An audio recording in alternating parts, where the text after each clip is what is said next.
Muy buenas tardes a todos, a todas. Les damos la bienvenida a este cuarto y último encuentro sobre herramientas para el abordaje judicial del maltrato y abuso sexual contra las niñeces y adolescencias, organizado por el Instituto de Estudios Judiciales junto con la Asociación Judicial Bonaerense.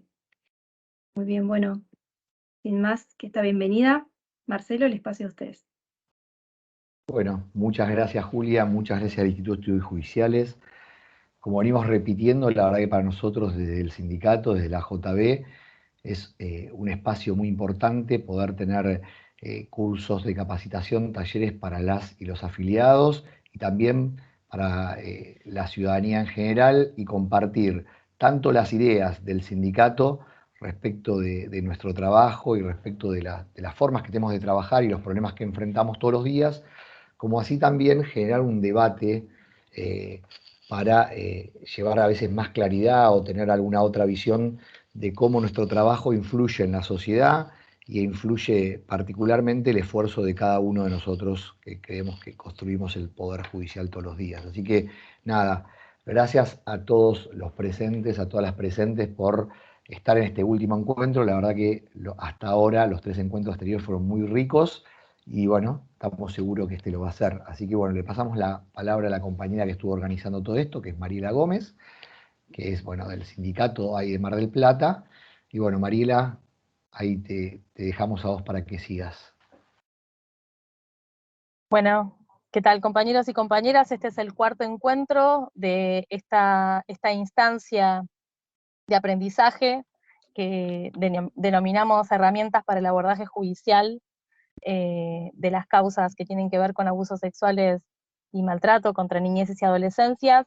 Hoy nos acompaña Juan Tapia. Juan es juez del Juzgado de Garantías número 4 del Departamento Judicial Mar del Plata, es docente de la Facultad de Derecho, también de la Universidad Nacional de Mar del Plata, es especialista en Derecho Penal y en Derecho Procesal Penal, cuyas formaciones hizo en la UBA y también en la Universidad Nacional de Mar del Plata. Es magíster en Sistemas Penales Comparados y Problemáticas Sociales, con formación en la Universidad de Barcelona, y tiene también una diplomatura superior en Género y Justicia, y yo voy a agregar que además es un juez y un funcionario público comprometido con los derechos de las niñeces y las adolescencias. Así que para nosotros es un honor tenerlo acá compartiendo, continuando, digamos, esta instancia de aprendizaje. Y bueno, le pasamos la palabra y la idea, digamos, es hacer como hacíamos los encuentros anteriores, poder ir compartiendo algunas inquietudes que tengamos por el chat. Juan ahí nos va a ir guiando, y también vamos a tener la posibilidad de levantar la mano y poder tomar la palabra. Bueno, muchas gracias en primer lugar por la invitación, tanto a la AJB como al Instituto de Estudios Judiciales. Para mí es un gusto y un orgullo poder compartir esta tarde con ustedes. Compartir sobre todo inquietudes, preguntas que se van transformando cotidianamente a partir de la experiencia laboral. Si hay un tópico y un tema que nos genera cotidianamente muchas preguntas y muchas reflexiones para pensar críticamente cómo venimos trabajando, es la cuestión de cómo interrogar a niños, niñas o personas con padecimientos mentales que han sido víctimas de delitos, y en particular de delitos graves, delitos contra la libertad sexual, la integridad sexual. Entonces, estas ideas y estas reflexiones en definitiva proponen compartir experiencias y sobre todo pensarnos desde nuestro rol institucional, desde nuestro rol de actores de un sistema judicial comprometido con los derechos humanos esenciales, que podemos aportar y que podemos revisar de nuestras prácticas. En particular, bueno, agradecerle a Mariela, que para mí es un orgullo que ya está generando estas actividades de la JB. Conozco su compromiso y es un ejemplo a seguir, y buena parte de quienes trabajamos en otros roles también acudimos a ella y a sus conocimientos muchas veces para el abordaje de estas cuestiones. Bueno, a mí me interesaría que participemos, que interrumpamos, que preguntemos. Tengo el chat abierto, voy a ir leyendo el chat, pero si no, habilitan el micrófono y me interrumpen porque la idea central es que esto pueda ser bastante dinámico. Nosotros venimos trabajando con un promedio de 3 o 4 cámaras de Gesell por semana. Nuestro rol como, en mi caso, juez de garantía o actores de la primera etapa de un proceso penal, nos impone la presencia en esas audiencias, a punto tal que creo que es un principio general que se ordena en el resto de las audiencias en función de las cámaras Gesell, ¿no? La dinámica de un juzgado de garantías y en buena parte también, diría, de las fiscalías y de las defensorías y de las asesorías, parte por priorizar estar presente en un acto que es irreproducible, en un acto que anticipa las condiciones del juicio oral, anticipa el debate, y que requiere, y esto para mí es muy importante de entrada plantearlo, la presencia de todos los actores que por ley deben estar presentes. Es un acto indelegable y en consecuencia, como puntos de partida, reflexionar en torno a la importancia que conlleva este acto procesal en nuestras propias dinámicas laborales, me parece que es central para todo lo que viene después, ¿no? Digamos, nosotros ordenamos nuestra actividad priorizando en nuestra agenda semanal los días en que hay cámara Gesell para que el resto de las audiencias, que no digo que no sean importantes y que no obedezcan a cuestiones centrales, pero que son audiencias que se pueden repetir, que son audiencias que se pueden modificar en cuanto a, incluso dentro de un día, el horario. Bueno, lo que queremos es que una víctima, niño, niña, víctima de un delito, sea escuchado en tiempo y forma y que todos y todas los operadores estemos presentes en ese acto por lo que eso significa. Entonces, en ese sentido, yo siempre ordeno mi exposición sobre cámara Gesell, que es algo que vengo trabajando hace bastante tiempo, insisto, por las propias inquietudes laborales de lo que significó la transformación hace ya una década de la intervención de la justicia de garantías en estos casos, en 3 dimensiones. Una dimensión normativa, sobre la cual vamos a explorar y a tratar de especificar algunas dudas que puedan surgir del texto de la ley y de los protocolos. Una dimensión más práctica, que yo diría tiene que ver ya con la dinámica de la propia audiencia y tiene que ver con la forma de las preguntas, ¿no? Los modos de abordaje de esa víctima.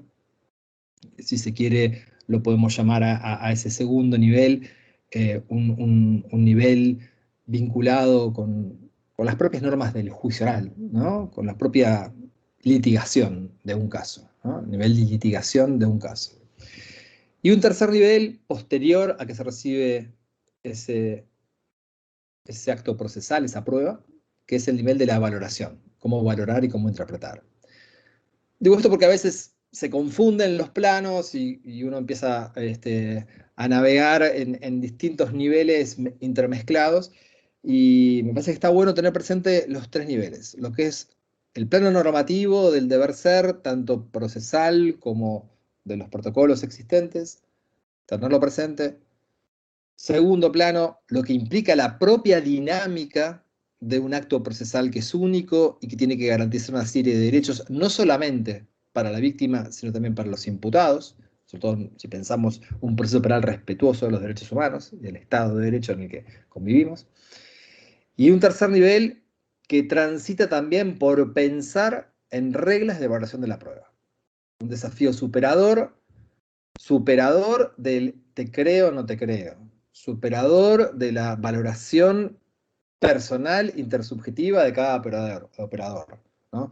Tratar de pensar estándares de prueba es también un desafío que excede, por supuesto, esta exposición, porque tendremos que pensar en una actividad autónoma de todo el desarrollo que actualmente se viene dando en derecho penal y procesal penal comparado, de estándares de prueba, muy novedoso y muy actual, y sobre todo de mucha aplicación a delitos de género, delitos de violencias de género, y en particular a delitos donde no contamos con testigos generalmente, no contamos con pruebas audiovisuales, no contamos con otra serie de elementos probatorios como solemos tener en muchas de las investigaciones penales.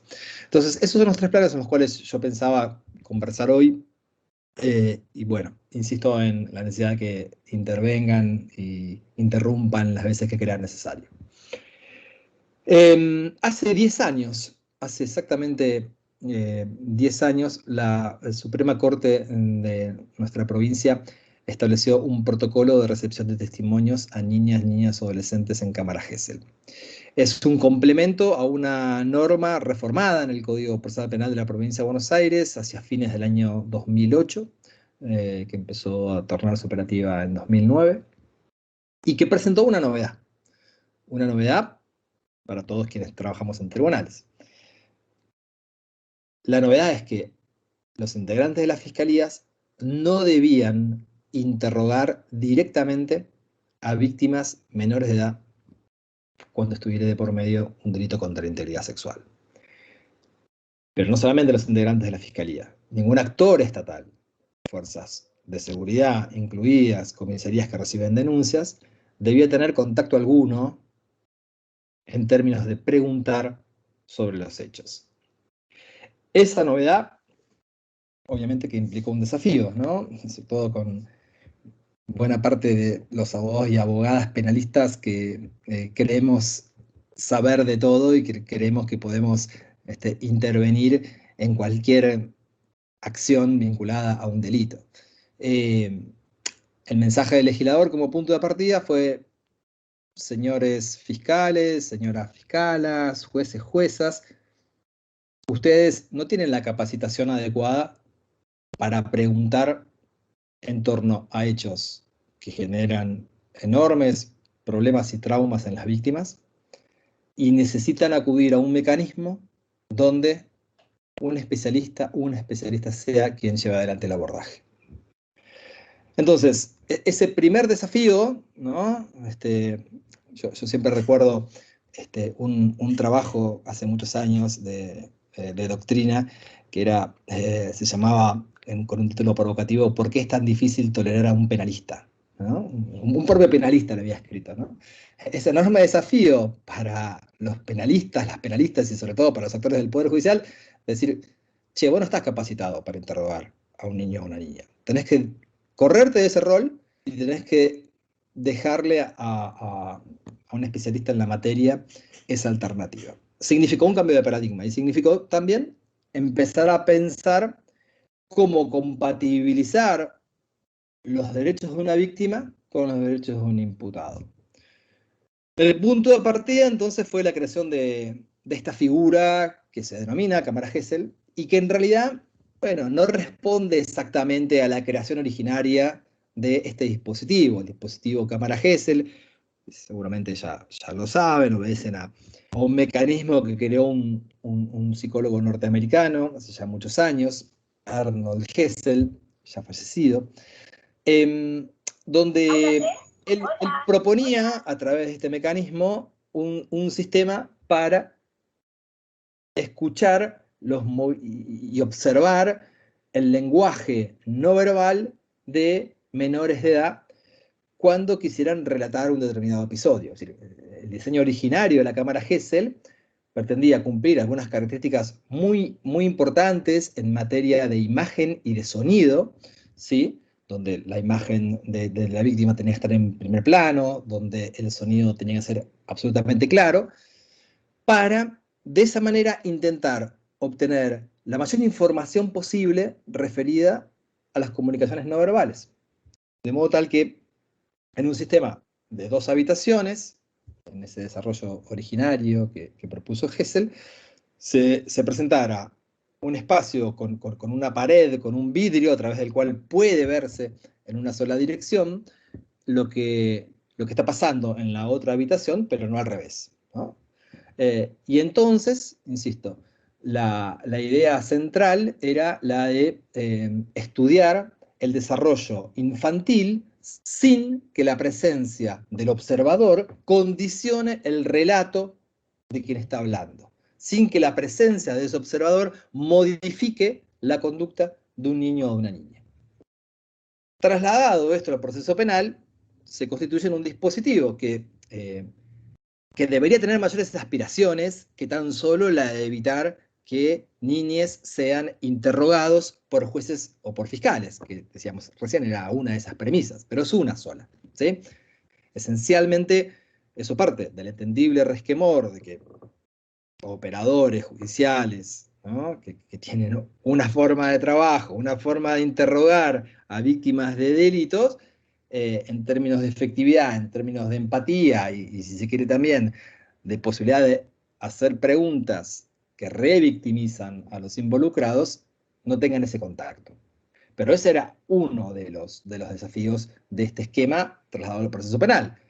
Del otro punto de vista, de lo que se trata esencialmente es de generar un espacio preparado para obtener la mayor información o el mayor detalle de los hechos a través de los relatos de las víctimas.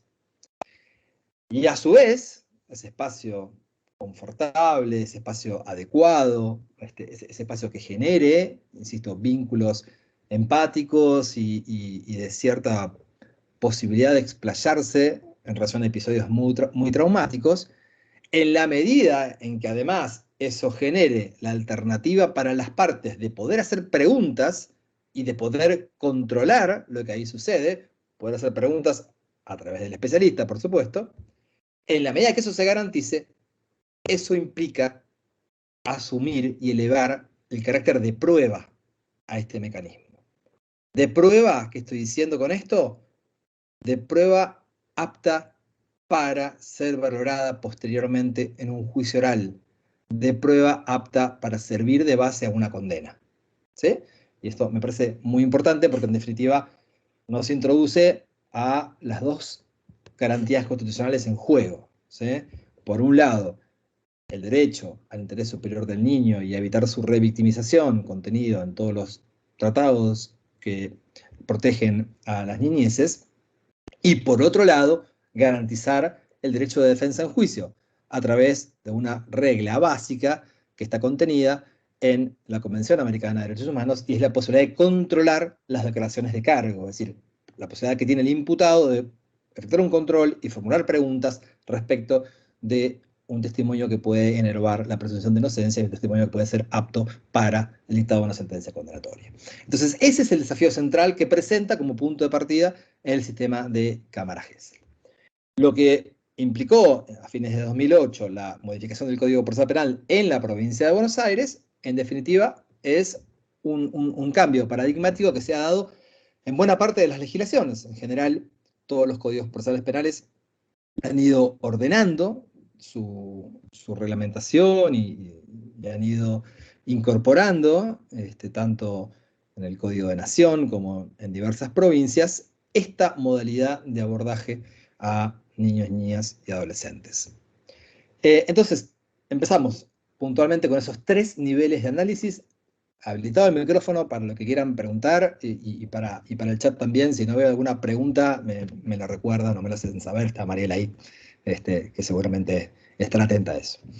Bueno, el punto de partida es el plano normativo, ¿sí? Siempre. Los casos en los cuales procede una cámara Gesell. ¿En qué casos el legislador ha contemplado esta regulación? Y la pregunta más importante que se abre acá es si es factible extender una cámara Gesell a casos no previstos por el legislador, a casos no regulados específicamente como tales en el Código Procesal Penal. Bueno, primera respuesta, los casos sí regulados, el Código nos dice, la cámara Gesell es obligatoria, ¿sí? Imperativa, cuando quien debe declarar es un niño, niña, adolescente de hasta 16 años de edad, ¿no? Habitualmente se lo denomina como un menor de 16 años de edad.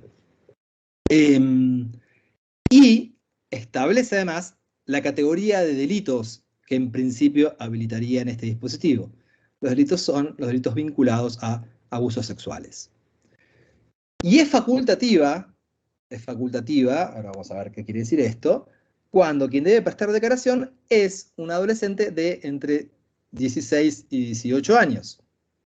Decir que es facultativa implica que un especialista en maltrato y abuso sexual infantil debe elaborar un dictamen, debe informar, después de una entrevista, que pronto explicaremos cómo se desarrolla, respecto de la existencia de peligro o no para la salud psicofísica de ese joven en caso de ir a declarar como testigo ante los estrados, de ir a declarar ante un tribunal en el marco de un juicio oral con un montón de personas que interrogan directamente, ¿sí? Que es lo que se quiere evitar cuando se propone un mecanismo de esta índole. Bien, eso parece muy claro. Pero la pregunta que subyace entonces es si se puede extender este dispositivo a casos donde menores de esa edad sean víctimas de otro delito, o incluso donde haya niños que sean testigos, no víctimas, de delitos cometidos en un ámbito familiar o en un ámbito social donde ellos puedan haber observado alguna secuencia. Yo creo que no hay ninguna objeción, creo que no hay ningún problema legal en extender esta forma de interrogatorio a otra clase de delitos o a situaciones de niños testigos. ¿Para qué casos deberíamos pensarlo? Deberíamos pensarlo con el mismo fundamento que se propone la Cámara Gesell. Evitar que cuando un episodio ha sido lo suficientemente traumático o doloroso para ese niño, la misma tenga que ir a declarar nuevamente esa historia en reiteradas oportunidades, en diversas ocasiones. Sin ir más lejos, en el día de hoy me tocó tomar una Cámara Gesell, participar en una Cámara Gesell, de dos niñes, dos hermanitos, que habían sido convocados como testigos por el suicidio de su madre y donde la investigación penal se concentraba en una posible instigación al suicidio por parte del padre. Una situación extremadamente traumática para ellos, tener que relatar determinadas circunstancias familiares, pero ponen de manifiesto que tener que declarar en diversas oportunidades sobre ese tópico hubiera resultado absolutamente desaconsejable para ellos. Y por ese motivo es que se designó la Cámara Gesell y se recibió por única vez esos testimonios.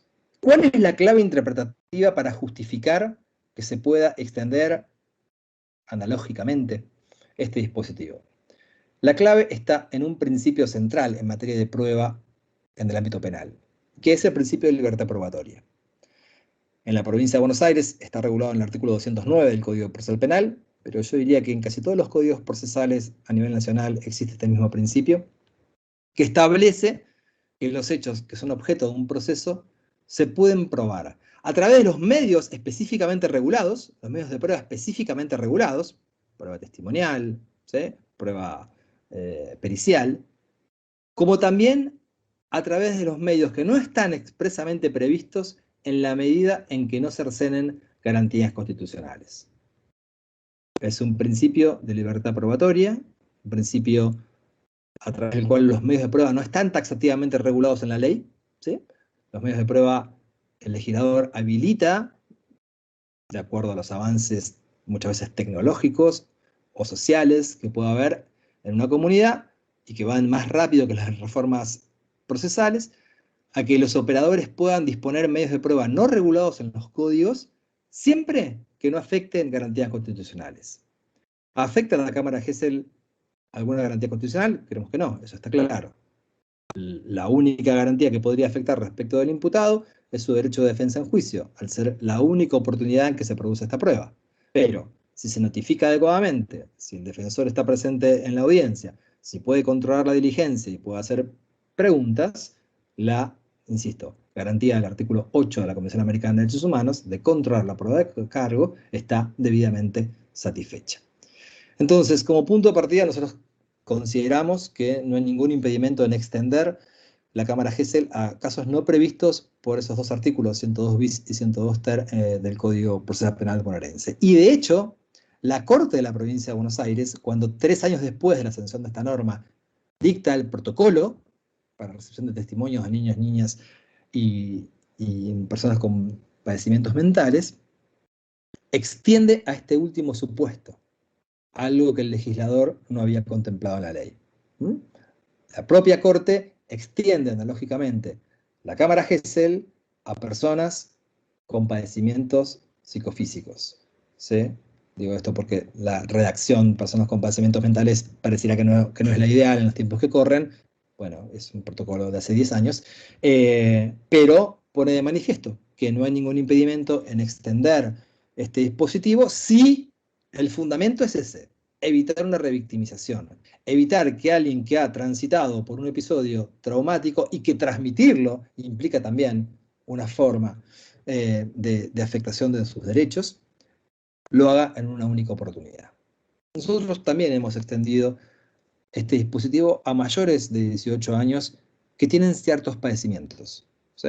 Recuerdo el caso de una chica, una víctima hipoacúsica, que tenía que relatar un abuso por intermedio de un intérprete, una situación muy compleja, ¿sí? Que además llevaba mucho tiempo, fue una cámara Gesell muy extensa en el tiempo, bueno, y que generó esta alternativa: evitar que eso se relate o se cuente o se reproduzca en diversas oportunidades en un proceso penal, garantizando que todas las partes puedan presenciar la diligencia y formular preguntas. Bien, segunda cuestión en el plano normativo. ¿Qué es esto de psicóloga o profesional especialista en maltrato o abuso sexual infantil? Bueno, es una cuestión no menor porque en muchos departamentos judiciales hay muy buenos psicólogos, muy buenas psicólogas, pero no hay especialistas en abuso sexual infantil. No digo que tenga que acreditarse un título de especialidad, ¿sí? A través de, no sé, un posgrado en alguna de las disciplinas de las universidades donde se estudia psicología, no es ese el fundamento, pero sí es muy importante una capacitación, porque no basta ser un psicólogo o una psicóloga para poder abordar a una víctima de abuso sexual, cuando además tiene recursos distintos a los de los mayores de edad para expresarse. Y lo hemos visto en un montón de casos de digamos, psicólogas que no tenían especialización en abordaje de niños y niñas. Es una cuestión problemática. Supongo que si hay distintos departamentos judiciales, cada uno tendrá experiencias muy diversas. Nosotros en Mar del Plata, hoy, al día de la fecha, contamos con 2 psicólogas en la asesoría pericial que tienen una especialización que se ha puesto de manifiesto con la capacitación realizada y con la calidad en que llevan adelante las cámaras Gesell. No podemos decir lo mismo de cuando comenzó esto, de hace 10 años, ¿no? Cuando esto comenzó, había problemas muy evidentes, incluso de una cuestión de paciencia en operadoras que con las mayores buenas intenciones, pero sin evidente formación en el tema, eran quienes abordaban en estos espacios a las víctimas. Tercer detalle, no menor, la arquitectura del espacio. La arquitectura del espacio es clave. Como punto de partida, es clave para evitar que una torpeza de nosotros, actores del Poder Judicial, haga que se encuentren en el lugar donde se va a llevar la práctica la víctima y el imputado antes de comenzar la diligencia. ¿Sí? Ahora vamos a ver en el plano de la litigación que el imputado puede estar presente en el salón contiguo observando la diligencia. Ahora, los operadores, especialmente de la Fiscalía, tienen que ser muy celosos en que al ser citado el imputado no llegue a la misma hora, si está en libertad, por supuesto, en que es convocada la víctima. Y si lo hacen, evitar por todos los medios el encuentro. Esto es problemático en una asesoría pericial como la nuestra, donde tiene una sola puerta y un solo lugar de ingreso, y donde en esa mesa de entrada sería muy traumático que antes de declarar la víctima se encuentre con la persona que ha denunciado. El mismo salón debería estar acondicionado de manera específica, ¿no? En principio recuerdo que estaban las clásicas sillas con rueditas de tribunales y entonces eso generaba muchas distracciones, sobre todo en niñes menores que empezaban a jugar con las sillas. Bueno, pensar en la arquitectura del lugar es un dato central para, por un lado, generar un espacio de confort y que habilite en un ámbito de empatía, donde generalmente hay hojas con crayones para hacer dibujos y para, de acuerdo a la edad de las víctimas, propiciar un momento lúdico en medio de tanta tensión, pero al mismo tiempo tratar de evitar lo que puede implicar una distracción. Ya la existencia de computadoras con camaritas, lo vemos cotidianamente, genera en ciertas edades muchas distracciones. Bueno, si a eso le agregamos operativamente algunas cuestiones todavía mayores, vamos a tener un problema operativo no previsto en el plano normativo, pero sí concreto en lo cotidiano. Bien, seguimos con este plano normativo, el protocolo. ¿Cómo está regulado el protocolo de recepción de testimonios en cámara Gesell de la Corte? Primero, este protocolo es muy superador al texto de la ley. Es muy superador al contenido del Código Procesal Penal. Es más, si uno lee el Código Procesal Penal, todavía quedó redactado, allá por fines de 2008, como quien lleva adelante el interrogatorio es el juez o el fiscal. Bueno, por supuesto que ya cuando se sancionó esto, se advertían los problemas de esta redacción, esencialmente porque los y las juezas de garantía no producen pruebas, no pueden interrogar, no pueden hacer preguntas, ¿sí? Y en segundo lugar, porque la idea de las cámaras Gesell es que quien lleve el interrogatorio sea el especialista y no un abogado o una abogada. Bien, el protocolo cambió esto. El protocolo, insisto, que fue aprobado hace 10 años, en abril de 2012, vino a echar luz sobre quién es la persona que conduce el interrogatorio. Solamente la especialista o el especialista en abuso sexual infantil. Este protocolo regula con claridad 4 grandes momentos. El primer momento es el primer contacto del niño o niña adolescente con una autoridad del Estado. Eso es clave. Y es clave también porque nosotros vemos sistemáticamente que buena parte de las denuncias de abuso se realizan en las escuelas. Se realizan en las escuelas. Se cuentan por primera vez a un compañero, a una compañera, a un docente, a alguien de los gabinetes psicopedagogos en las escuelas. Entonces, la formación que tengan, no solamente las fuerzas policiales para recibir las denuncias, sino también las escuelas en la materia, es fundamental. Voy a contar algo. Hace una semana tuvimos el caso donde tuvimos que llamar la atención a un abogado que se mandó, un abogado defensor de un imputado de abuso sexual que está detenido. El abogado defensor se mandó por las suyas a pedir informes a un colegio donde está cursando la niña víctima de abuso sexual en torno a la orientación sexual de esa niña, en torno a sus conductas en la institución escolar, su vida sexual previa. Y eso, que de por sí es muy problemático que un abogado lo haga, me resulta mucho más problemático que una escuela lo responda. Las autoridades del colegio contestaron esto. Nosotros acudimos primero, la ley del ejercicio de la actividad profesional de los abogados no habilita por sí mismo a pedir informes a escuelas. Sí pueden los abogados o abogadas en ejercicio de su función pedir informes a instituciones bancarias, pero no a escuelas.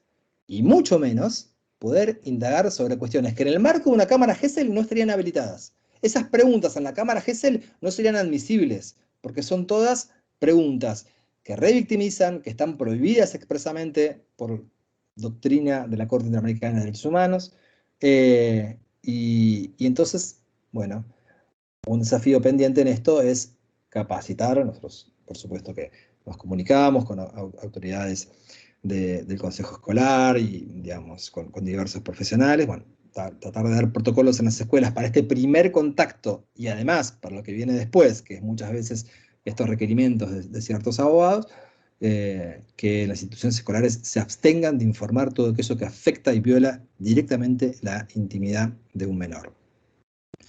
Entonces, en ese primer contacto de niño, niña o adolescente con la autoridad estatal, no se puede indagar, no se puede preguntar, no puede preguntar un funcionario policial que reciba la denuncia, no puede preguntar un funcionario de la fiscalía que también esté presente en el acto de recepción de la denuncia. Solamente se puede recibir el testimonio a la persona que acompaña a denunciar a esa víctima menor de edad. Sus padres, eventualmente, sus representantes legales, la propia institución escolar, en el caso que haya una situación en el domicilio donde pueda haber responsabilidad penal de ambos padres, etc. Bien, pero no se puede recibir testimonio a una víctima. Esa fase preliminar, la recepción del testimonio en cámara Gesell, sí tiene en el protocolo una urgente evaluación médica, ¿sí? A cargo de un médico infanto-juvenil con experiencia en abusos, dice la norma, sobre todo orientado a evitar la repetición de estos exámenes. El examen se hace por una única vez. Y ese segundo momento del protocolo, de la fase preliminar, la recepción del testimonio, está dado por la evaluación psicológica. La evaluación psicológica que lleva la psicóloga de la asesoría pericial, que va eventualmente a hacer la cámara Gesell, en un ámbito de privacidad, con la metodología que cada experto determine, con la eventual asistencia de los padres, pero, y esto es muy importante porque muchos abogados particulares también están pidiendo la posibilidad de observar, la posibilidad de controlar la entrevista previa. La entrevista previa a la cámara Gesell no es una entrevista en la cual puedan estar presentes los actores judiciales. No está previsto ni que el fiscal, ni que los defensores, ni que el juez participe de esa entrevista. Es una entrevista en un ámbito de privacidad que tiene una única conclusión, un único dictamen: establecer si esa víctima está en condiciones o no de declarar en cámara Gesell, ¿sí? Se realiza en un ámbito de intimidad y los pedidos de los abogados particulares de estar presente o de incluso que haya un perito de parte presente en la diligencia deben ser desestimados. Después, si hay cámara Gesell, por supuesto que podrá estar presente, por supuesto que podrá presentar su perito de parte para estar en el salón contiguo, pero de ninguna manera en esa entrevista previa se aborda a una víctima por una multiplicidad de personas mayores de edad. Ese dictamen fundado generalmente se hace el mismo día en que se designa la cámara Gesell, antes del inicio de la cámara Gesell, concluye, insisto, por la valoración del especialista en torno a si ese niño o niña está en condiciones de declarar en cámara Gesell. En caso que no lo esté, eso no significa que el proceso penal se cierra, eso no significa que no se puedan producir otras pruebas, eso no significa que no se pueda avanzar en la investigación. En todo caso, sí se podrá revisar esa situación a lo largo del tiempo, ¿sí? De diversos motivos o diversas circunstancias que puedan hacer cambiar esa opinión. Por ejemplo, que el niño o la niña víctima comience a tener terapia y asistencia de diversos niveles, como para poder pensar que a futuro el dictamen sea que está en condiciones de declarar en cámara Gesell sin que ello le implique alguna forma de revictimización. Bien, este segundo momento termina con la coordinación para el uso de la sala, el día, la franja horaria en que se lleva a cabo la cámara Gesell. Vamos a ver esto del pliego de preguntas en el nivel operativo de la audiencia. El protocolo luego regula la recepción del testimonio propiamente dicho y el resguardo de ese material para su eventual empleo en el juicio oral, es decir, cómo ese soporte audiovisual queda resguardado, a cargo de qué actores, ¿no? Digo esto porque muchas veces los abogados piden copia de esto, entonces, bueno, hay situaciones donde con algún compañero del juzgado pensábamos qué pasaba si algún abogado le facilitaba una copia de la cámara Gesell al imputado y el imputado decidía desde alguna deep web o lo que sea, o incluso con mayor torpeza desde cuentas propias, difundir el contenido de la cámara GESEL en redes sociales. Entonces, se debería pensar a futuro alguna marca de agua o alguna forma de identificar cada una de las copias que se hagan para después identificar quién es el que está distribuyendo algo que quedaría solamente reservado al ámbito de la propia investigación penal. Y esto tampoco es algo menor, sobre todo tampoco es algo menor en tiempos en los cuales con la pandemia muchas de las cámaras GESEL se hacen a través de la virtualidad, y muchas veces un imputado tiene el link para ingresar a la cámara GESEL y a través de ese link está en condiciones de poder grabar lo que ahí sucede y después distribuirlo. Entonces habría que pensar en estas situaciones, o si el imputado se quiere conectar, que lo haga solo del estudio jurídico o la defensoría oficial, digamos, de tribunales. ¿Es apelable la resolución que ordena la realización de una cámara GESEL? No, no lo es, ¿no? Ya lo tiene dicho casación. Digo, cuando el juzgado de garantías ordena llevar adelante una cámara GESEL, que es una prueba, como decimos al principio, una prueba que no se va a reproducir nunca en el juicio oral, anticipa las condiciones del debate, requiere la presencia de todos los actores porque se están anticipando las condiciones del juicio oral, ¿sí? Bien, esa decisión no es apelable. ¿Por qué? Bueno, porque esa es una decisión que no implica una sentencia definitiva. Y además, porque no genera perjuicio la designación de una cámara GESEL a ninguna de las partes, porque las partes pueden concurrir a esa audiencia con todas las facultades y con todos los derechos previstos para el debate, ¿sí? Garantizando sobre todo el principio de contradicción. Bien, otra cuestión muy importante, antes ya de ingresar al segundo nivel, el de la audiencia. La discusión en torno a la presencia del agresor sexual siguiendo en vivo desde el salón contiguo esa diligencia. Creo que por ahí en el chat alguien ponía que era de Santa Fe. Hace unos años nosotros hicimos un curso de actividad probatoria de la Universidad de Rosario y me llamó la atención que en Santa Fe las fiscalas consideraban que era inadmisible que el agresor sexual, el denunciado, pudiera estar viendo en vivo, de manera sincrónica, la cámara GESEL. Y el argumento que ellas formulaban es que esa situación intimida a la víctima, impide una declaración libre y espontánea de la víctima. Entonces, claro, yo le decía, pero ¿por qué? Si no se encuentra, si el Estado garantiza que no tenga contacto alguno con la víctima, ¿de qué manera estaría afectando una declaración libre y espontánea? La respuesta es esta. Si bien no se encuentran, quien realiza la cámara GESEL tiene el deber de informar a las víctimas quienes se encuentran presentes en el salón contiguo. Y esa información puede resultar intimidatoria. Entonces yo decía, bueno, pero ¿de dónde surge esa necesidad de informar quiénes están presentes en el salón contiguo? Bueno, se nos explicó que hay dos normas digamos, dos observaciones generales del Comité de Derecho del Niño, la observación general número 12, en particular en sus apartados 25 y 64, que establecen que el niño debe estar informado sobre las condiciones en que se pedirá que exprese sus opiniones, ¿no? Es parte del derecho a la información de un niño, niña, adolescente. Cuando uno ve esas normas, el artículo 25 y el artículo 64, no se desprende de ninguna de esas normas una obligación de decirle a la víctima que en la sala contigua, que en el salón del lado, en la habitación conjunta, está el denunciado presenciando en vivo la diligencia.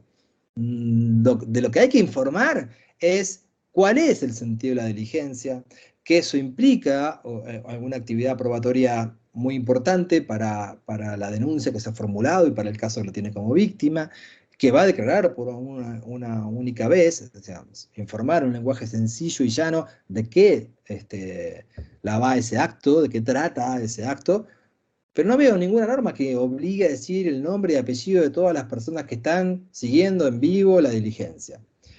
Porque si esto fuera así, además, también habría que informarle a la víctima que el denunciado puede ver ese video en diferido, pero lo puede ver las veces que quiera.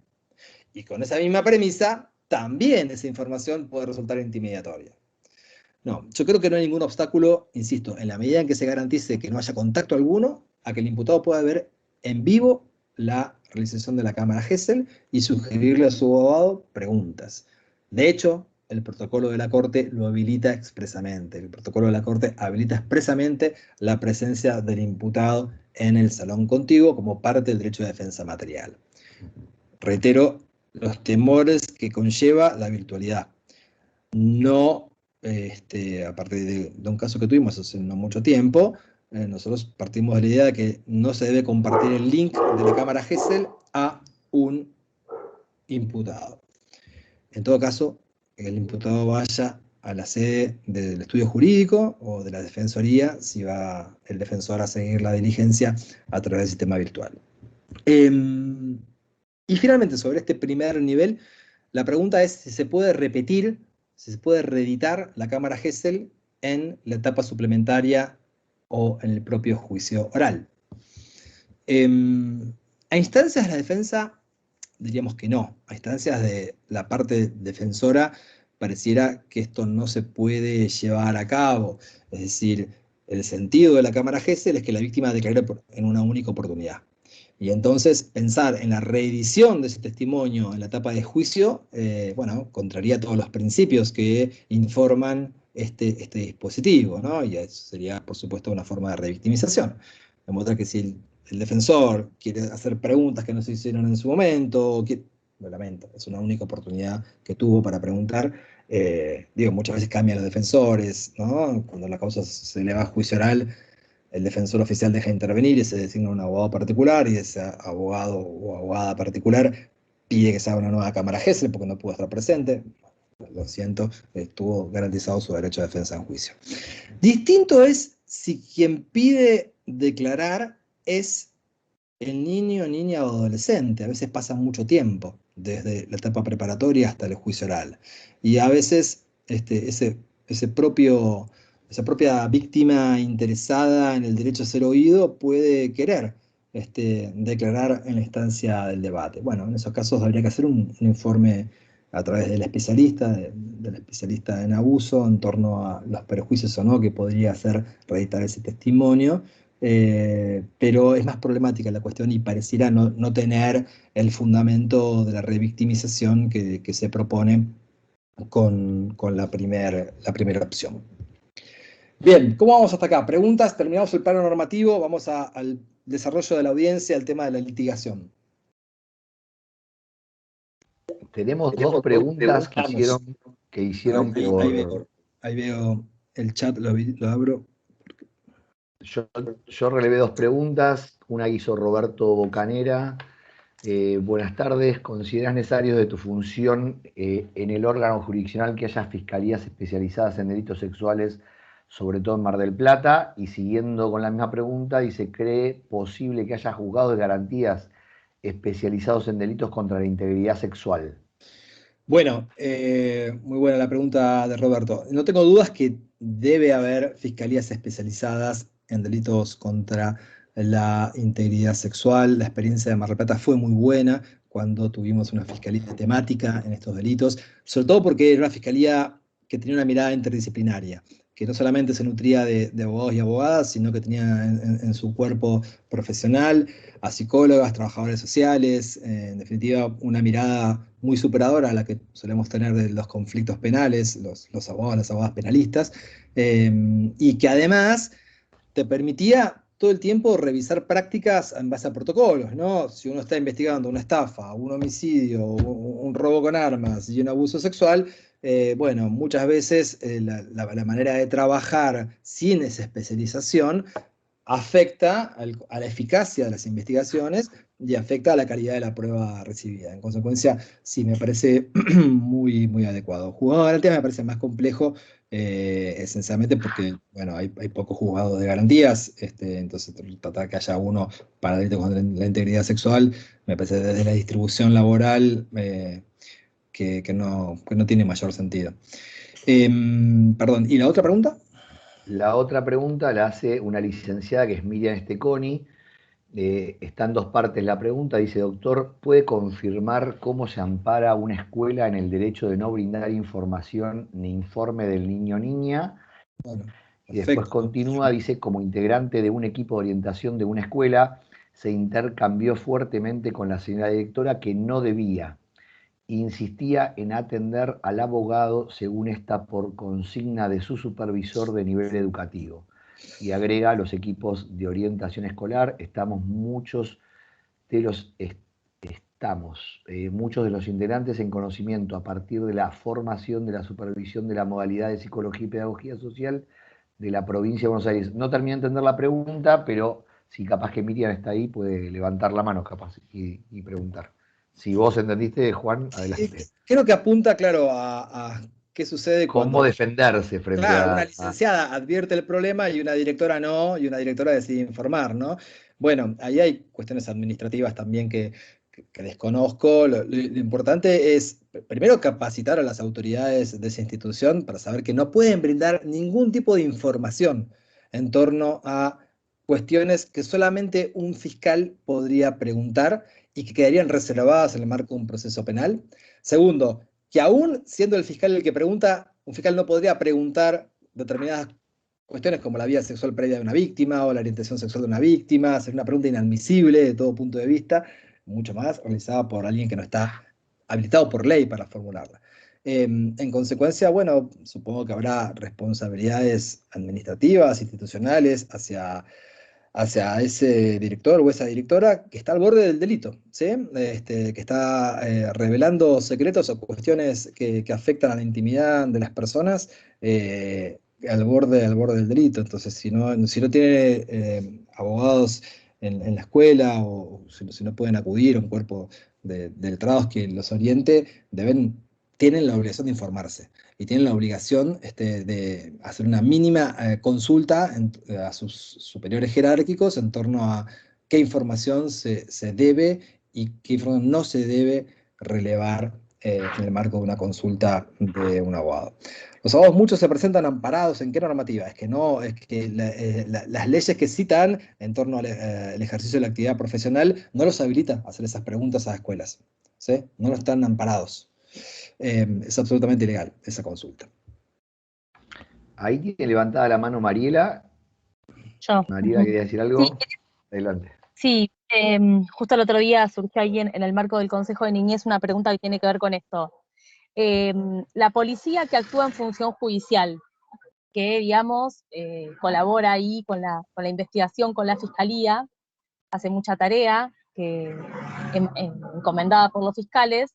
¿Hay alguna norma, y muchas veces pide informes a escuelas, ¿hay alguna normativa o algún fallo que recomiende que esa información, que sí es relevante para la investigación, aunque esté bien pedida, tenga que ser directamente pedida a la institución educativa sin que pase por la comisaría, sobre todo ahora que tenemos el expediente judicial y no necesariamente tiene que trasladarse el sumario para que la comisaría, digamos, tenga esa información?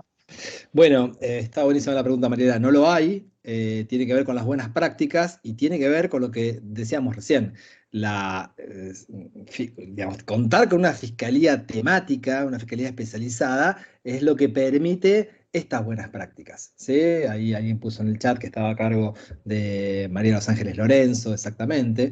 Lamentablemente tenemos fiscalías temáticas especializadas en entraderas a domicilios, especializadas en usurpación de terrenos, especializadas en casi todos delitos contra la propiedad, pero ninguna fiscalía especializada en estos graves delitos. En consecuencia, tenerla también permitiría estas buenas prácticas de capacitación a autoridades escolares, de evitar la intermediación de la policía ahí donde muchas veces no hay capacitación para el abordaje, ¿sí?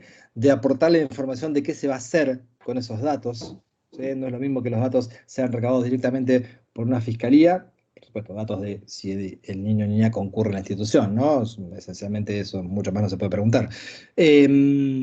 Que esos datos se están girando por un montón de oficinas administrativas y un montón de espacios burocráticos que no deberían, como bien se puso ahí en el chat también, en base a bueno, lo sensible que resulta esta información, su distribución indiscriminada.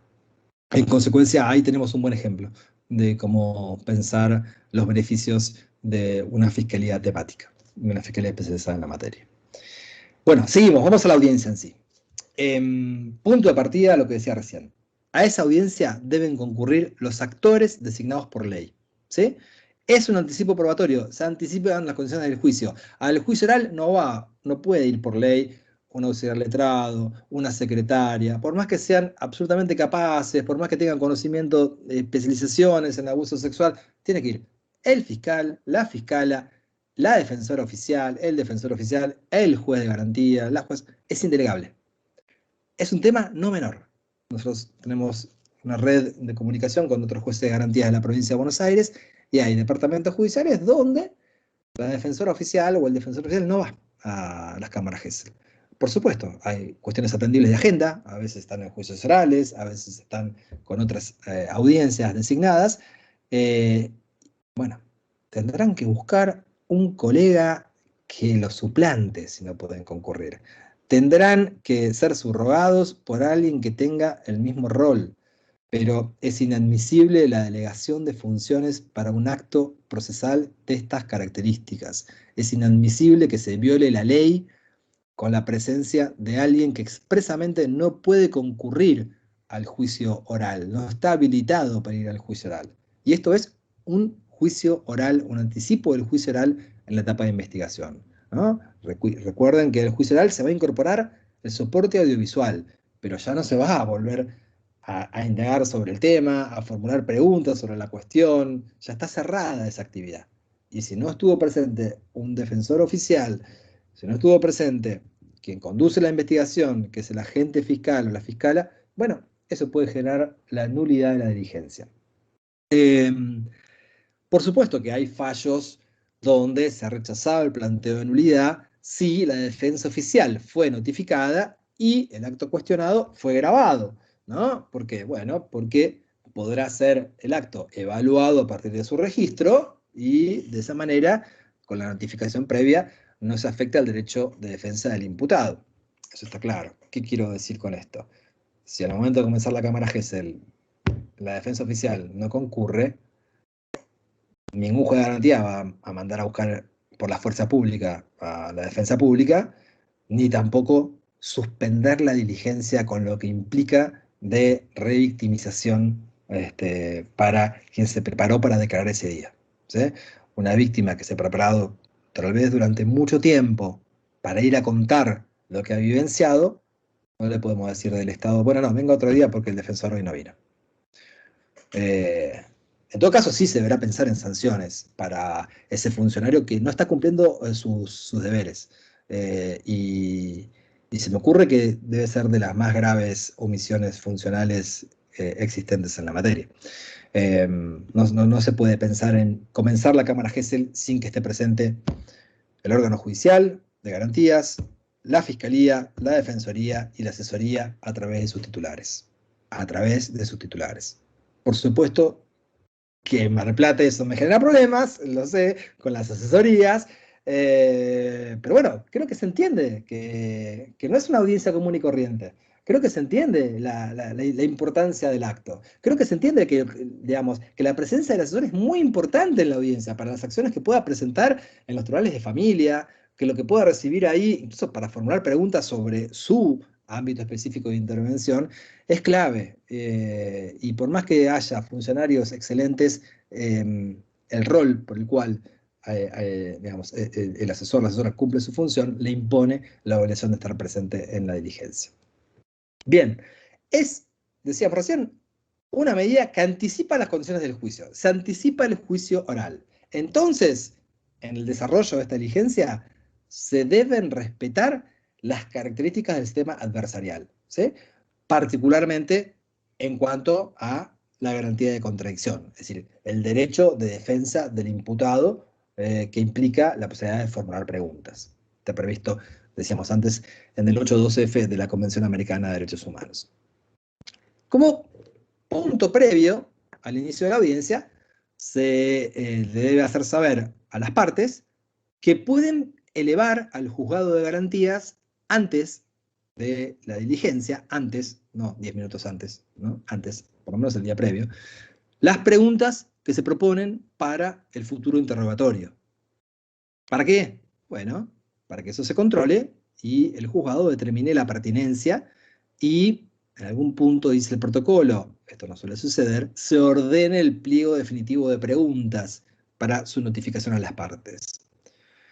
Digo que no suele suceder porque una buena práctica de toda cámara GESEL es que el interrogatorio lo lleve adelante la especialista con preguntas que ahora vamos a especificar, deben ser abiertas, por supuesto, y que eso no sea interrumpido por ningún operador. Que la especie, yo sé que hay muchos fiscales muy ansiosos, ¿sí? Lo veo cotidianamente en las cámaras GESEL, ¿no? Muchos fiscales que enseguida que la víctima empieza a declarar, ya empiezan a interrumpir, a hacer preguntas, no, pero que precise. No va eso. El interrogatorio tiene que generar la posibilidad de una expresión libre y espontánea. Y para eso no debe haber interrupciones. Las preguntas vienen al final, ¿sí? Las preguntas las habilita el juez de garantías recién cuando la especialista terminó el abordaje, ¿sí?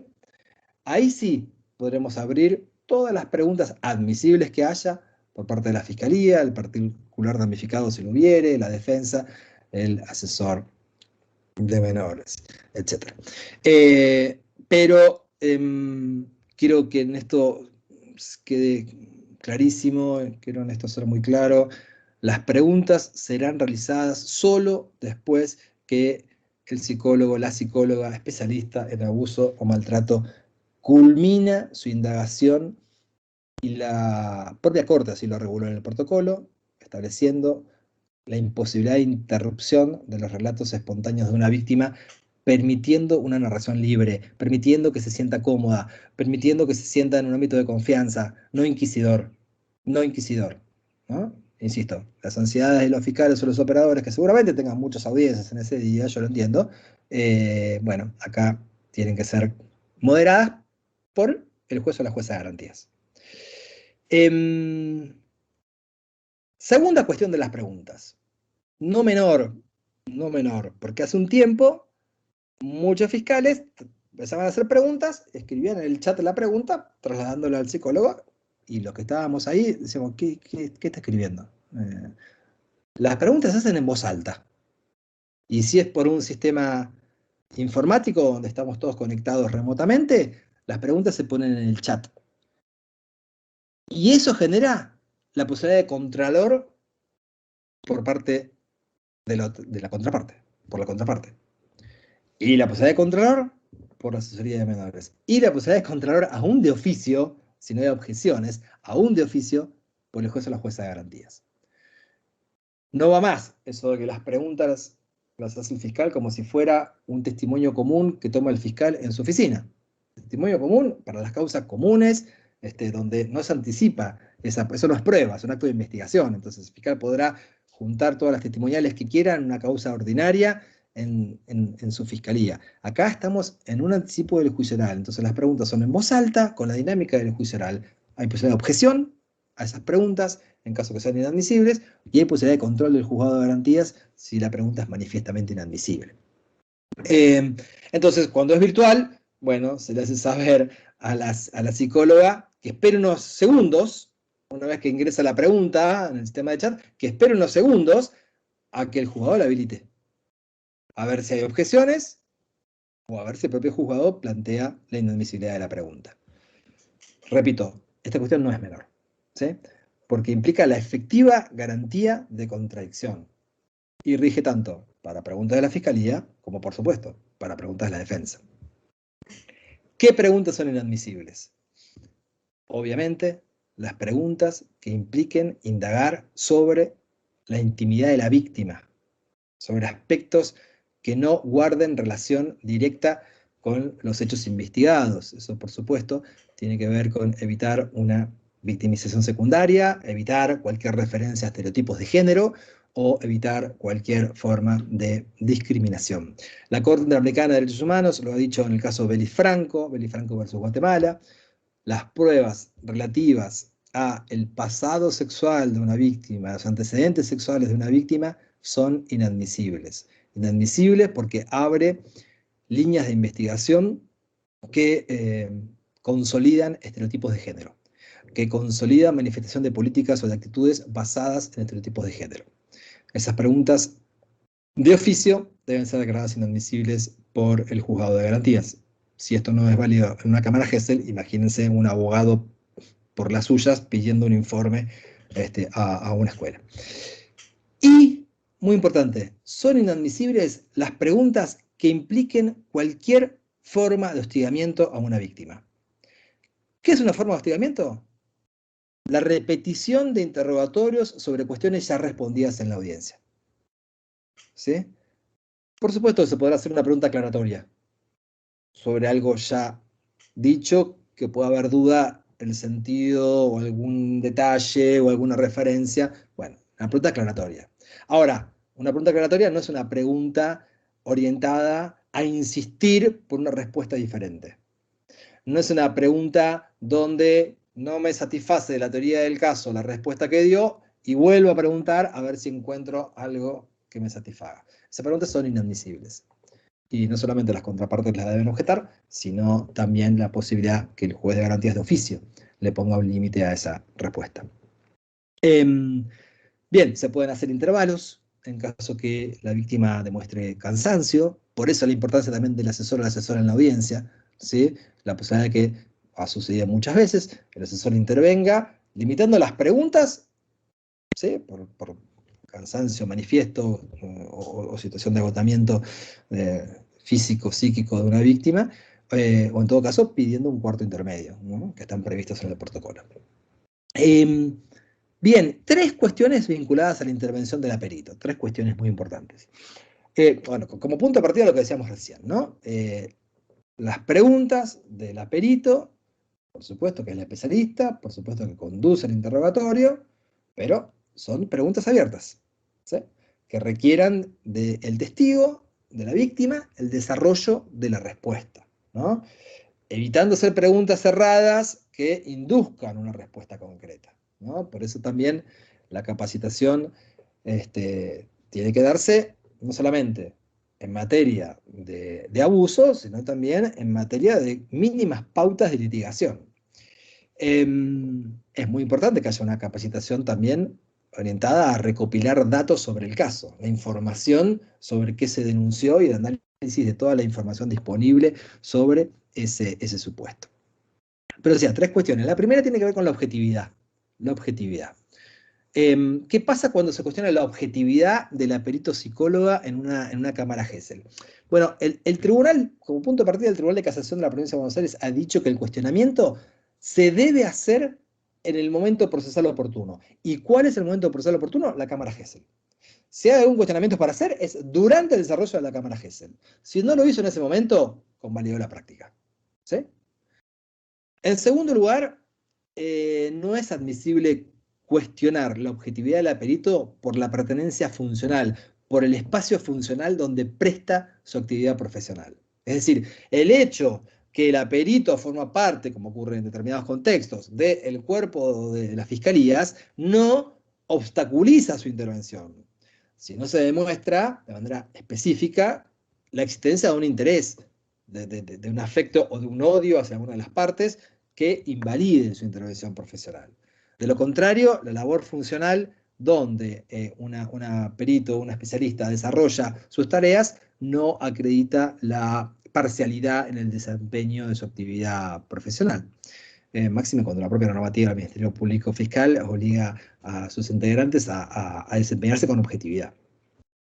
¿Qué pasa cuando se cuestiona la actuación de una psicóloga por no haber advertido contradicciones en el relato de una menor? Bueno, primero, aquello que muchas veces los abogados defensores señalan como una contradicción, en realidad no son más que formas de expresión propios de la edad. El Tribunal de Casación lo ha dicho en varios pronunciamientos, ¿sí? Hay limitaciones en la expresión, en la precisión de la terminología que son propias de los niños, de las niñas, de determinadas edades, que tienen que ser ponderados por los actores judiciales, ¿sí?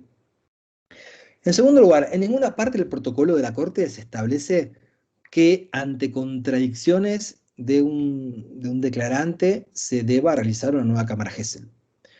Y mucho menos intentar confrontar con otras declaraciones que existen en la causa, por supuesto, como si fuera una especie de careo con testimonios de referencia o testimonios de oídas de quien recibió la denuncia, ¿no? Los testigos directos.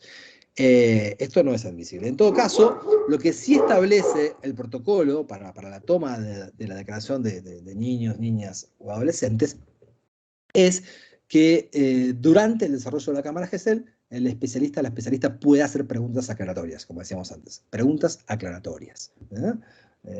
Digamos, y después hay cuestiones de valoración de la prueba, que son del tercer nivel, de tercera dimensión, que no deberían ingresar al momento de la diligencia, en el chat o en las preguntas, etc. Si quiere valorar la diligencia, tendrá después de culminada la misma las posibilidades de asignarle el valor probatorio que usted considere. Y la tercera cuestión de su intervención es el cuestionamiento a las peritos por inducir a las respuestas. Bueno, vuelvo sobre esto. Si hay alguna objeción, se tiene que hacer durante el desarrollo de la cámara Gesell, ¿sí? No después, no concluir la misma. En segundo lugar, si la defensa considera que alguna de las preguntas que está haciendo la psicóloga está procurando inducir una respuesta, bueno, debe formular su objeción y en ese caso interviene el juez o la jueza de garantías, ¿sí? Interviene para resolver esa cuestión específica, para decidir si es admisible o no esa pregunta. La defensa podrá hacer reserva de recurrir en casación en caso que no comparta, pero está claro que la diligencia no se interrumpe. La cámara Gesell no se interrumpe.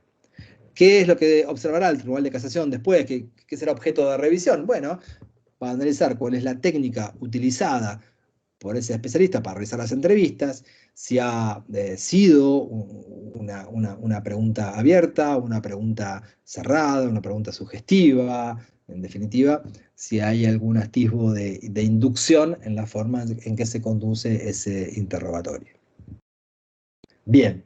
Segundo nivel de análisis, el desarrollo de la cámara Gesell. Dejo abierto ahora, vamos al chat, las preguntas que puedan existir. Y cierro con esto, para ir cerrando también y permitiendo las devoluciones, las preguntas y los aportes.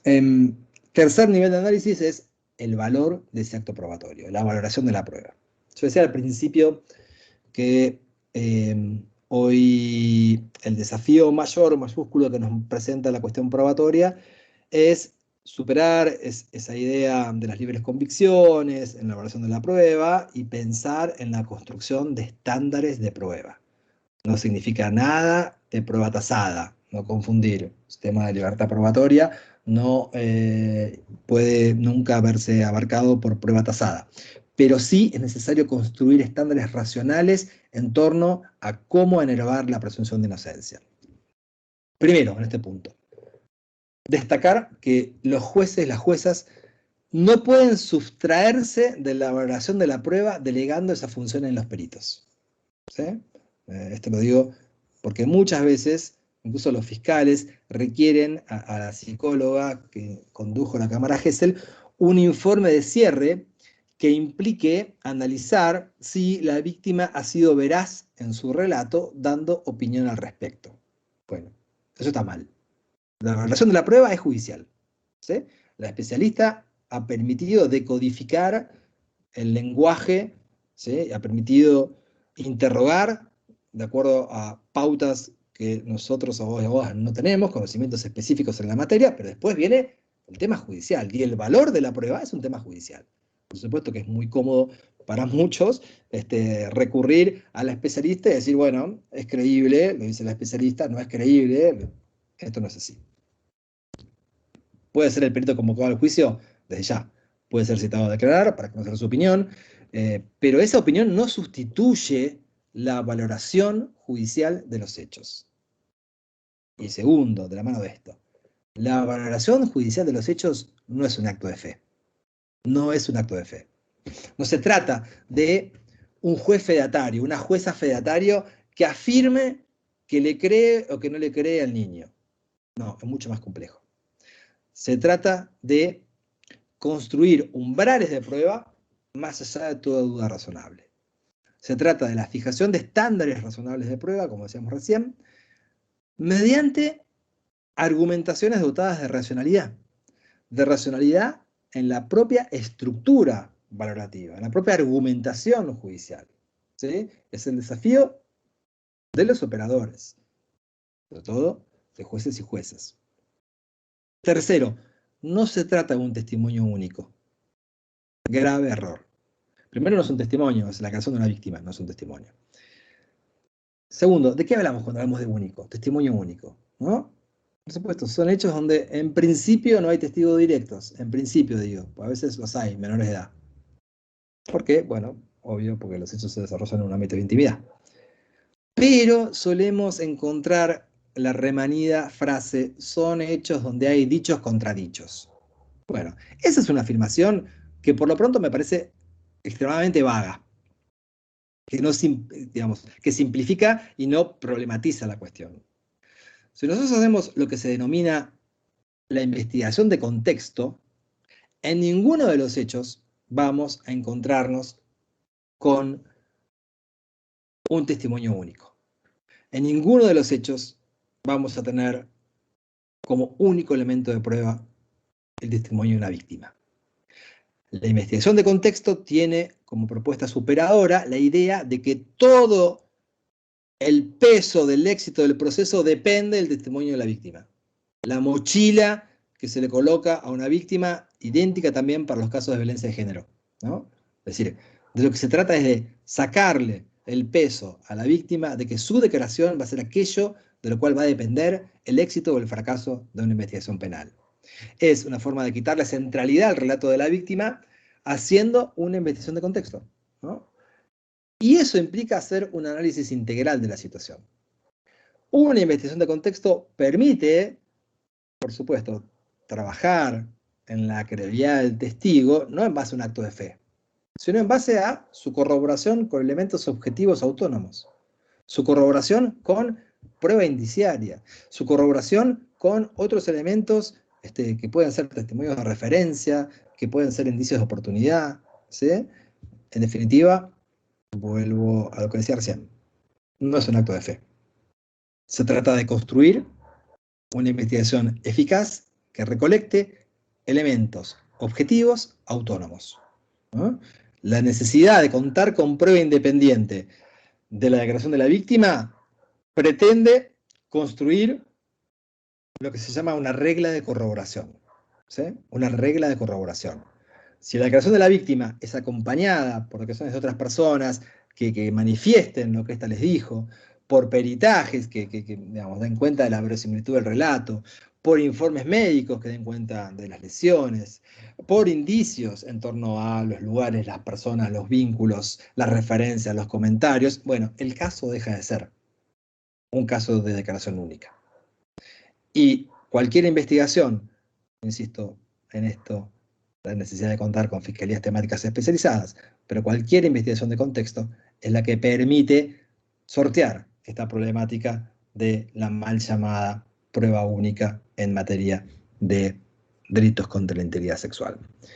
Bueno, esos tres niveles yo quería presentar, hay muchas más cuestiones seguramente, en todo caso lo más interesante puede surgir ahora el debate, agradecerles a todos y a todas el tiempo llevado adelante en esta tarde y, bueno, escuchar sus aportes. Gracias.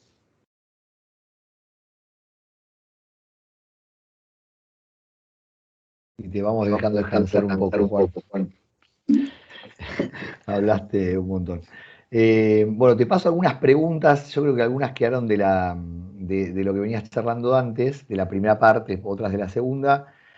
Bueno, vos contestá como puedas, ahí te voy contando. Dice, ¿se puede pedir la declaración en cámara Gesell de una adulta que sufrió abuso sexual siendo adolescente, ya que declarar frente al imputado la angustia? Esa sería una consulta. Es muy buena la pregunta. Como regla, uno debería decir que estos casos deberían contar con la centralidad del juicio oral, ¿no? Con la centralidad de la producción de la prueba en la instancia de debate oral. Como decíamos recién también, excepcionalmente, en casos donde haya una situación especialmente particular, una víctima especialmente vulnerable, yo ponía el ejemplo de una víctima especialmente vulnerable en el caso de una chica de 20 años que era hipoacúsica, tenía que contar todo a través de un intérprete. Bueno, esa construcción de la idea de víctimas especialmente vulnerables me parece que traslada analógicamente los mismos fundamentos de la Cámara Gesell. De modo tal que habría que no sé si demostrar esta situación, pero sí en todo caso plantearla, justificarla e introducirla como justificación para prescindir de esa regla, que es la prueba se hace en el juicio oral, ¿no? Para anticipar las condiciones del debate a la etapa preparatoria, insisto, en base a estos principios.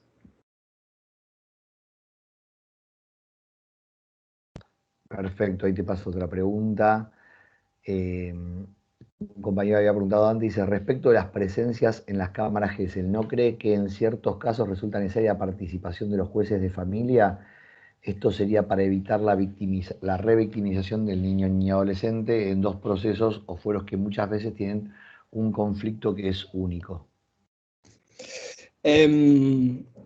En todo caso, se puede. No creo que haga falta que esté presente durante la Cámara Gesell, pero sí creo que, aparte está el asesor o la asesora de menores que podrá plantear ante los tribunales de familia las acciones correspondientes, donde muchas veces. Algo que no dije, pero que me parece muy importante, muy importante.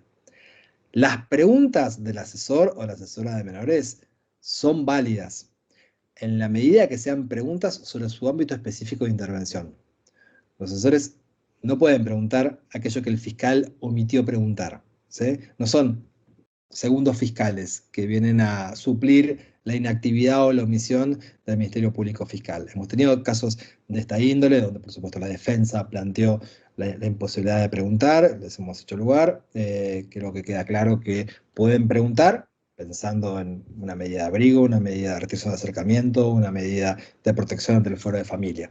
Y después los jueces y juezas de familia podrán contar con el material audiovisual, se le podrá enviar una copia de lo que se registró, por supuesto con la obligación de no distribuirla, pero se supone que no lo harán, y ahí podrán resolver los pedidos que haga la asesoría o los pedidos que se formulen por parte de los letrados o las letradas en función de esa información.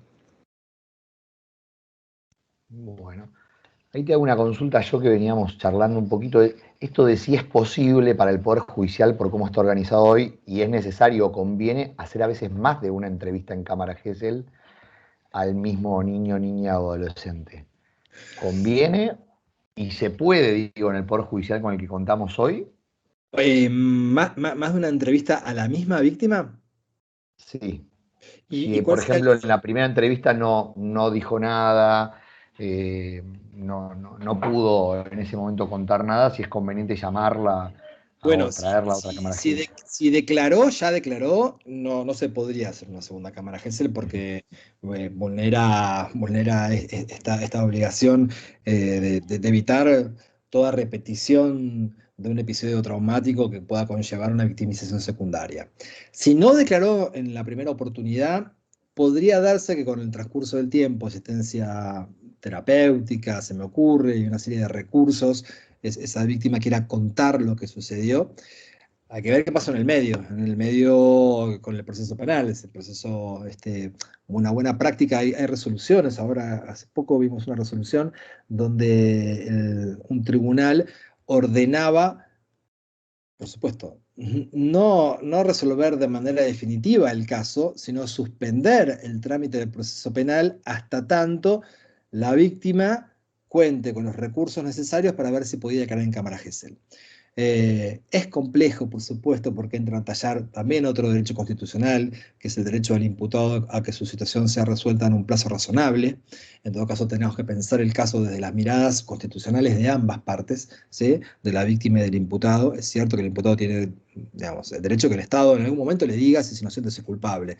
Y esta garantía constitucional digamos, opera de pleno derecho. Podría plantear el sobreseimiento durante el transcurso del proceso penal, porque su caso no puede permanecer indefinidamente abierto. Pero son los nuevos desafíos que están presentándose, del mismo modo que se presentan ahora desafíos con los juicios por la verdad en casos prescriptos, de decisiones jurisdiccionales de casos ya prescriptos. Los nuevos desafíos son qué hacer cuando una víctima no estuvo en condiciones de declarar en cámara Gesell y posiblemente con el aporte de determinados recursos en un tiempo lo pueda hacer. Bueno, qué hacer con ese proceso penal. Si es un periodo relativamente razonable, yo creo que se podría suspender el desarrollo del proceso penal, y después sí, en algún periodo habrá que resolver en forma definitiva la situación de todo imputado. Te paso otra consulta. Dice, ¿tuvieron casos en Mar del Plata donde intervino el abogado del niño? No, en Mar del Plata no tuvimos ningún caso. Si Jimena quiere contar alguna experiencia, me interesa conocerla. ¿Cómo están? Les hablo del Colegio de Abogados Zárate Campana y justamente nosotros, bueno, formamos parte de la Comisión de Abogados del Niño, pero, a ver, acá nos solicitaron a nosotros desde el ámbito penal la participación de los abogados del niño en los procesos penales, pero todavía no están capacitados, no estamos, ¿no? Capacitados en penal. Nosotros realmente participamos en procesos civiles y de familia por ahora, que es lo que más se pide. Y bueno, lo que tenemos que lograr dentro de lo que es la colegiatura y el ámbito judicial es poder capacitar a más personas. Se los digo porque sé que justamente ustedes están, y estoy escuchando, la verdad que es maravilloso todo lo que expresan y todos los cuidados que hay que tener, ¿no es cierto?, en relación a las niñeces en ese ámbito. Bueno, así que se los dejo como una inquietud y algo para plantear quizá en alguno de todos los congresos que pasan ahora. De hecho, bueno, quizá lo podamos pasar a saludar ahora que vamos a ir a las Olimpiadas también deportivas.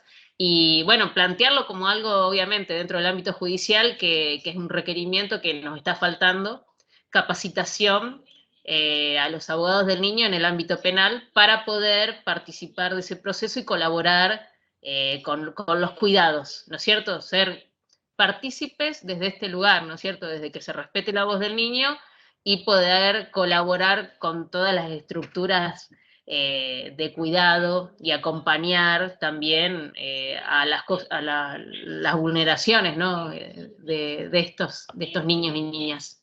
Bueno, gracias. Muchas gracias.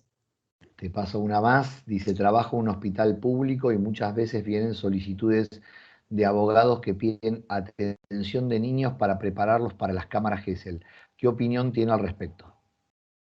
Ay, Silvina, qué pregunta, ¿no? Siempre los abogados y abogadas quedamos tan bien, ¿no? Con el sistema de salud y con... No, es una barbaridad. ¿Qué significa prepararlos para la cámara Gesell? Digamos, primero que, vuelvo a repetir, a ese niño o niña se lo va a poder interrogar en una única oportunidad. Entonces, todos los actores que en el medio quieran llevar adelante un abordaje generan situaciones problemáticas. En algunos casos, hasta puede haber situaciones para denunciar ante los colegios profesionales de abogados. En consecuencia, yo siempre aconsejaría acudir a la fiscalía que interviene en ese caso para poner en conocimiento esta situación. ¿Sí? El número de IPP, que es algo bastante básico para toda la provincia, es el número de investigación penal preparatoria, viene de la mano de un fiscal o una fiscala que interviene en el caso, y poner en conocimiento esta situación para que siempre sea la autoridad estatal la que tome intervención en esos casos. Es cierto, porque hay un protocolo que así lo impone por la Corte desde hace más de 10 años. El caso de Victoria es el caso que yo mencionaba recién, exactamente.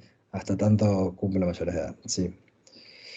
Verónica, el riesgo que se viralice en realidad viene de la mano de dos cuestiones. Una, que si la defensa pide copia en un pendrive de la cámara Gesell, la fiscalía se lo debería dar. Entonces, lo que se debería garantizar es una identificación a esa copia, ¿no? Alguna forma de código hash o como sea que la tecnología y los peritos informáticos de tribunales puedan establecer, para que si eso después se distribuye indebidamente, se pueda identificar quién fue el que lo distribuyó. Y segundo, el caso de un imputado que se conecta en forma remota, apaga la cámara y puede tranquilamente estar filmando lo que está sucediendo en la cámara Gesell. Por eso que para mí no corresponde que un imputado se conecte en forma remota a una diligencia de esta índole. En todo caso, que vaya a la defensoría o al estudio jurídico y será responsable el abogado o la abogada de lo que ahí suceda. Perdón, quiero hacer una aclaración con relación a la pregunta anterior, que tiene que ver esto, que cuando se radica la denuncia, muchas veces en el mismo momento que se radica la denuncia, que la radica un mayor, una mayor de edad, se recomienda que el niño y adolescente empiece algún espacio de contención, de terapia, que acá en Mar del Plata en general está terciarizado, en alguna ONG, que digo que es distinto a esto que recién marcaba Juan, porque lo que pasa muchas veces es que desde que se hace la denuncia hasta que ocurre la cámara Gesell, muchas veces pasa tiempo, entonces que los chicos y las chicas puedan contar con ese espacio en el mientras tanto para ir trabajando el trauma y todo el dolor y digamos que genera la situación, es como algo distinto, pero que no tiene que ver con la cuestión judicial. Clarísimo.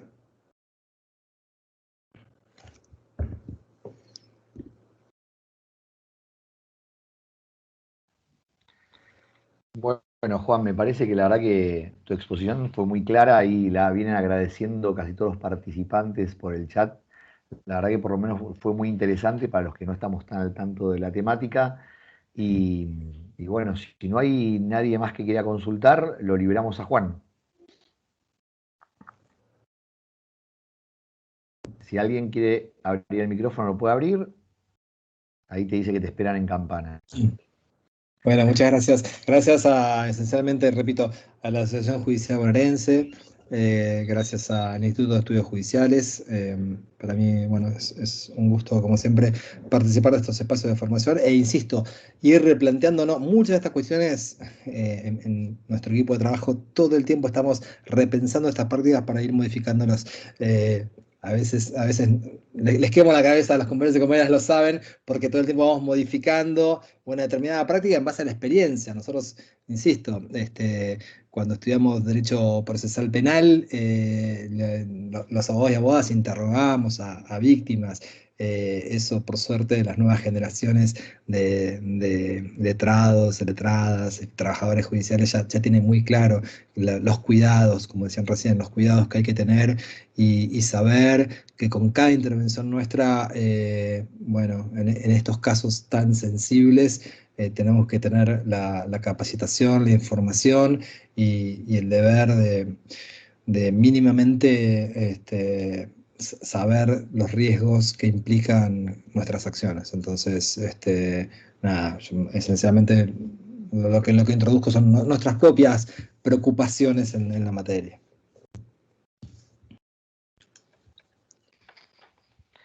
Bueno, María. Excelente. Gracias a todos y a todas los que participaron en estos 4 encuentros, a todos nuestros expositores, invitados, especialistas de lujo, y el año que viene la seguimos. Bueno, yo ahí quería dejar 2 mensajitos. Una, todos los videos van a estar subidos tanto a la página de Institutos Judiciales como a la página de la Asociación Judicial Bonaerense. Con la segunda charla nos atrasamos un poquito porque Patricia Visir nos pidió que borremos algunos dibujos que se habían puesto en el PowerPoint. Y como ya dijimos, los certificados los vamos a entregar a los que participaron en los 4 talleres. Así que bueno, muchas gracias a todos por participar. Gracias, Juan, la verdad que muy contento de que estés con nosotros y contamos seguramente para el año que viene con vos para alguna otra capacitación. Así que bueno, los saludamos a todos. Gracias a todas y a todos por estar presentes. Muchas gracias. Chao, compa. Nos vemos. Besos a todos. Gracias. Muchas gracias. Gracias.